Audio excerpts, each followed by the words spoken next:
What's up, everyone? Welcome back to an emergency edition of the Bay Area Beat. So, I didn't plan on doing a pod until later this week, but when the news as big as the Deebo Samuel trade happens, I knew I had to rush to get an episode out. Today's pod is going to be a little bit shorter, just talking about all things Deebo, from my gut reaction to diving into what the Niners got for him and what it means for the rest of the team. Also, stay tuned to the end where we rank Deebo's 3 best moments as a Niner. Now, I don't usually do this, but if you've enjoyed the podcast, the first 4 episodes so far, I would really appreciate if you could subscribe on the YouTube and follow if you're on Spotify or Apple. I hate begging, but I'm really trying to grow this podcast and it would really help. But without further ado, let's talk Deebo. On Saturday afternoon, Ian Rappaport was the first to announce the Niners were trading Deebo Samuel to the Washington Commanders in exchange for a 2025 fifth-round pick. The pick is actually coming from the Saints and will be in the top 10 of that round.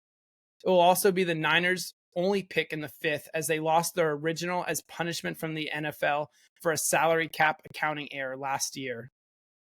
Although trading Deebo felt like a foregone conclusion, with Niners GM John Lynch saying at the NFL Combine that they would honor Deebo's trade request, knowing that it was only a matter of time still didn't soften the blow.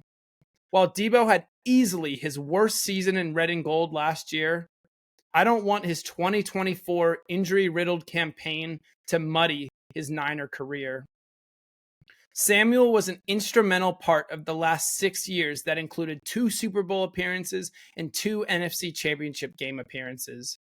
After being selected in the second round of the 2019 draft, he was a starter in the Super Bowl as a rookie and arguably could have won the game's MVP had the Niners been able to close out that game, but I don't want to get into that trauma.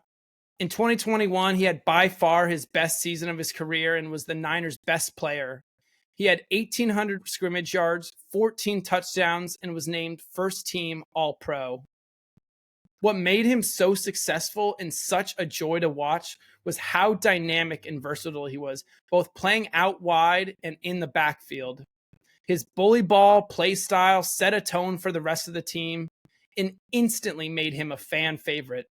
To this day, prime Deebo Samuel is the hardest player to tackle I have ever seen, and the stats back it up. In his 6 years with the Niners, he finished first in yards after catch 3 times, third twice, and sixth in 2024. Even in his worst season, where he looked slow and out of shape, he was still one of the league's best in broken tackle rate. His 92 forced missed tackles since 2021 is 19 more than any other receiver. This just shows how different his play style was than anyone else in the league.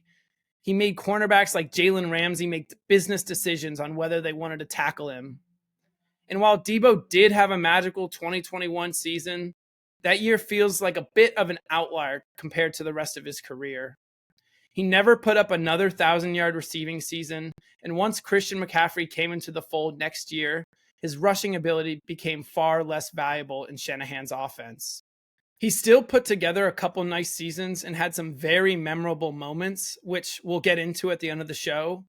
But his brutalizing play style, which made him so valuable, clearly took a toll on his body. He never played a full season since his 2021 campaign, and even when he did play, was unable to recapture the same explosiveness. Last year, Deebo's failures mirrored the Niners' season. While he got off to a hot start, having 70 or more scrimmage yards in 6 of his first 7 games, and the Niners were 5-2 when Deebo played, he only had 1 game with 25 or more receiving yards the entire rest of the season. He did battle a variety of rib, calf, oblique injuries and had a bout with pneumonia early in the season, but throughout the season, it was reported that he was constantly 20 pounds overweight. Deebo was unable to break tackles in space like he had for years, and while the Niners needed his rushing more than ever with CMC only playing 3 games, his yards per carry was cut in half, dipping from a career 6.1 average to 3.2. His career with the Niners hit its rock bottom when he was trying to push back on criticism of his play earlier this season, tweeting, "I'm not struggling, I'm just not getting the ball." And then the following game, he proceeded to drop the game-winning touchdown against the Rams and essentially sealed the Niners' playoff fate. It was this moment where it felt like his relationship with the Niners had soured and reached its breaking point. His underwhelming 2024 season, where he morphed into a third or even fourth option on the offense, coupled with knowing the Niners' cap situation and that Brock Purdy's extension was on the horizon, that's when I quickly realized that Deebo's days with the Niners were numbered. Now, it's no surprise that the Commanders were the team most interested in Deebo. The Commanders' GM, Adam Peters, is a former Niners front office executive and was the VP of player personnel when they drafted Deebo in 2019. Lynch has even said that when Deebo was drafted, Peters was the one running at Niners drafts. So he's very familiar with Deebo, both as a player and what he can bring to an offense. I do think he's going to thrive in Washington with their scheme. The Commanders threw the third most receiver screens last year, and now he has an excellent route runner in Terry McLaurin alongside him that defenses will have to prioritize. I expect him to also be extremely motivated with a chip on his shoulder next season. We have seen time and time again that Deebo has had his best games of his career when he's out to prove something. Now, let's look at the compensation that the Niners got in the deal and what it signals for the team moving forward. While on the surface, a fifth rounder doesn't seem like much, especially when you consider that last year the Niners got a fourth rounder for career backup Trey Lance. But with Deebo being owed $16 million next year and coming off the worst season of his career at 29 years old, the Niners can be grateful to just get anything in return. It should be noted that there were discussions of Washington swapping defensive tackle Jonathan Allen in exchange for Samuel, but with his $22 million salary next year, the Niners would have been even deeper in cap purgatory. They chose to instead save the money for free agency and get the fifth rounder instead, which I agree with. While Allen is a great player, he too is getting up there in age, and now the Niners can use that money to hopefully retain some of their impending free agents like Dre Greenlaw and Talona Hufanga. And while the Niners have certainly had their fair share of first-round busts, they have been remarkably good late, particularly in the fifth round. Under the Shanahan-Lynch regime, they have drafted staples of the roster like George Kittle, D.D. Lenore, as well as the two guys I just mentioned in Greenlaw and Hufanga. Now, let's break down what the Niners have to pay on Deebo's contract. Salary cap in the NFL is about as confusing as anything in professional sports, so I will try to go slow and articulate this as best as possible. I'm also going to be looking at my notes during this next stretch, so for those watching on the YouTube, please give me a break about staring down at the screen. Deebo's $16 million cap hit this year will be escalated to $31 million, which will cut their available salary cap spending by $15 million.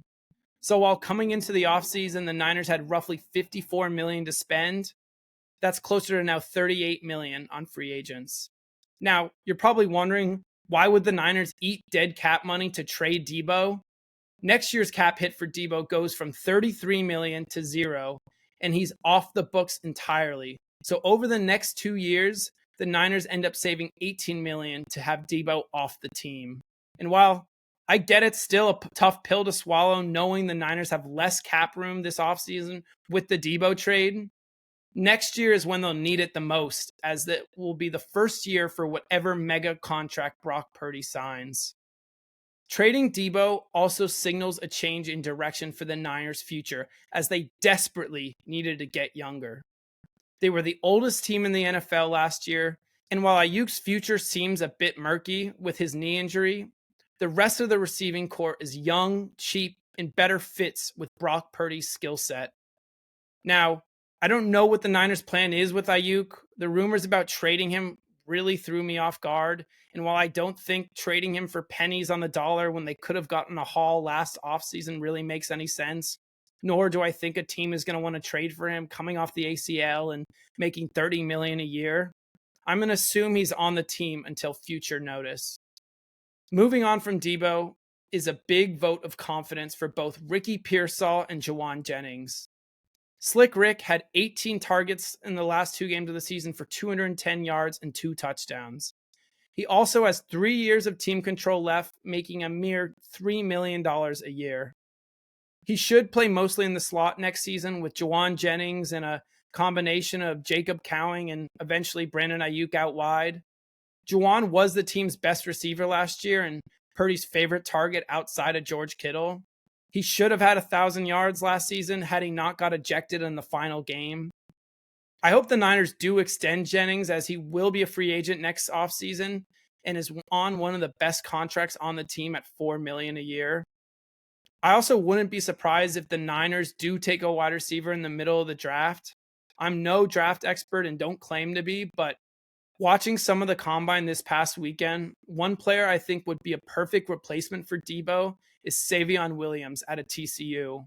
He's 6'4", 220 pounds, and last year had 6 receiving and also 6 rushing touchdowns, and is expected to be available in the 3rd round when the Niners pick. There were also rumors earlier last month that the Niners may be interested in T. Higgins, but the Bengals just franchise tagged him a couple hours ago for the 2nd time.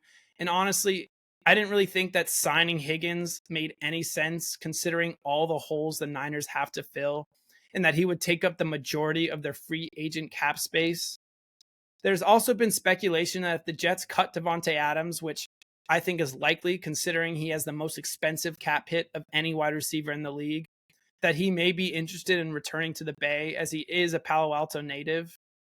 Adams, who is as good as anyone at creating separation, is the exact type of receiver the Niners would be looking for.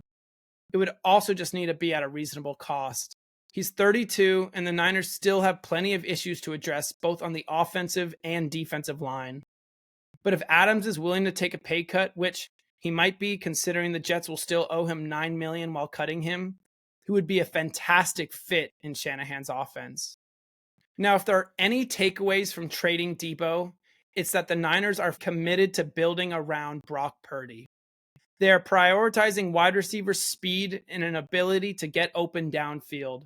The Niners last year ranked dead last in the league in average yards of separation at time of catch, which can be partially traced back to Deebo and his emphasis on bulldozing through a cornerback rather than separating, which, to his credit, was far more valuable when Jimmy G was at quarterback.